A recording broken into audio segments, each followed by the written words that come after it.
Bayangkan Alkitab berkata, Yesus aja heran karena ketidakpercayaan mereka. Hari ini ku bersyukur merasakan kasih setiamu. Shalom saudara, selamat pagi. Kita ketemu kembali pagi dalam Morning Devotion. Selamat pagi saudara-saudara, apa kabar? Kita akan baca firman Tuhan dari Markus pasal yang ke-6 ayat 1 sampai 6. Demikian perkataan firman Tuhan. Kemudian Yesus berangkat dari situ dan tiba di tempat asalnya, sedang murid-muridnya mengikuti dia. Pada hari Sabat ia mulai mengajar di rumah ibadat, dan jemaat yang besar takjub ketika mendengar dia. Dan mereka berkata, dari mana diperolehnya semuanya itu? Hikmat apa pula yang diberikan kepadanya? Dan mujizat-mujizat yang demikian bagaimanakah dapat diadakan oleh tangannya? Bukankah ia ini tukang kayu, anak Maria, saudara Yakobus, Yoses, Yudas, dan Simon? Dan bukankah saudara-saudaranya yang perempuan ada bersama kita? Lalu mereka kecewa dan menolak dia. Maka Yesus berkata kepada mereka, seorang nabi dihormati di mana-mana, kecuali di tempat asalnya sendiri, di antara kaum keluarganya dan di rumahnya.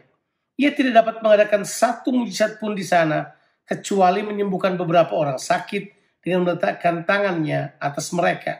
Ia merasa heran atas ketidakpercayaan mereka. Lalu Yesus berjalan keliling dari desa ke desa sambil mengajar. Saudaraku, pada pembacaan ini secara kronologis peristiwa yang terjadi di sini adalah kunjungan Tuhan Yesus kembali ke Nazaret yang kedua. Kalau saudara baca Injil Lukas pasal yang keempat ayat 16 sampai dan ayat yang ke-30, saudara akan mengerti bagaimana Tuhan Yesus pertama kembali ke Nazaret. Dan dia masuk ke dalam sinagog dan membaca Yesaya pasal yang ke-61 ayat 1 sampai dengan ayat yang kedua. Di mana firman Tuhan katakan, Roh Tuhan Allah ada padaku, oleh karena Tuhan telah mengurapi aku. Ia telah mengutus aku untuk menyampaikan kabar baik kepada orang-orang sengsara dan merawat orang-orang yang remuk hati, untuk memberitakan pembebasan kepada orang-orang tawanan dan kepada orang-orang yang terkurung kelepasan dari penjara, untuk memberitakan tahun rahmat Tuhan dan hari pembalasan Allah kita, untuk menghibur semua orang berkabung. Tuhan Yesus baca ayat-ayat ini saudara. Kemudian Yesus berkata setelah menutup kitab itu, pada hari ini genaplah nas ini sewaktu kamu mendengarnya. Mereka berkata, bukankah ia ini anak Yusuf? Mereka kemudian membawa Tuhan Yesus keluar dari Nazaret untuk melempari dia dari tebing. Tapi saudara, luar biasa, Tuhan Yesus hanya berjalan melewati di tengah-tengah mereka dan pergi. Pada kunjungan yang kedua ini, Tuhan Yesus datang bersama-sama dengan murid-muridnya. Dia kembali ke kota asalnya sekali lagi. Kota yang sebelumnya menolak dia dan ingin membunuhnya.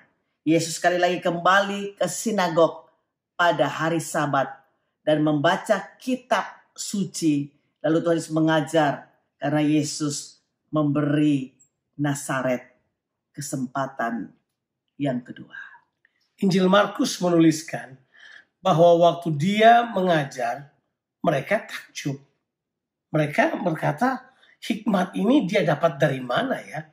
Bukankah dia ini adalah tukang kayu, anak Maria, saudara Yakobus, saudara Yudas, dan Simon, dan Yoses? Mereka menyebut semua saudara, dan saudara perempuannya ada bersama dengan kita. Mereka kemudian menolak untuk tidak mempercayainya. Mereka gagal mempercayai Yesus yang telah berbeda dari Yesus yang jalan-jalan waktu mereka lihat dia kecil bertumbuh menjadi dewasa. Mereka gagal menemukan Yesus sebagai satu pribadi yang memang diurapi oleh Tuhan. Pribadi Yesus sebagai Tuhan tidak mereka kenali di sini. Itulah sebabnya mereka sekali lagi menolak dia. Mereka tidak percaya kepadanya. Coba dengar kata ini. Lalu mereka kecewa. Mereka kecewa karena mengetahui bahwa Yesus itu adalah orang yang mereka kenal. Ada yang perlu kita lihat di balik kekecewaan mereka. Ya, ternyata saudara percaya pada Tuhan bukanlah hal yang mudah untuk orang yang ada di Nazaret. Padahal mereka kagum pada pengajaran Tuhan Yesus. Dan juga mereka mendengar bahwa Yesus melakukan banyak tanda mujizat dan juga kesembuhan.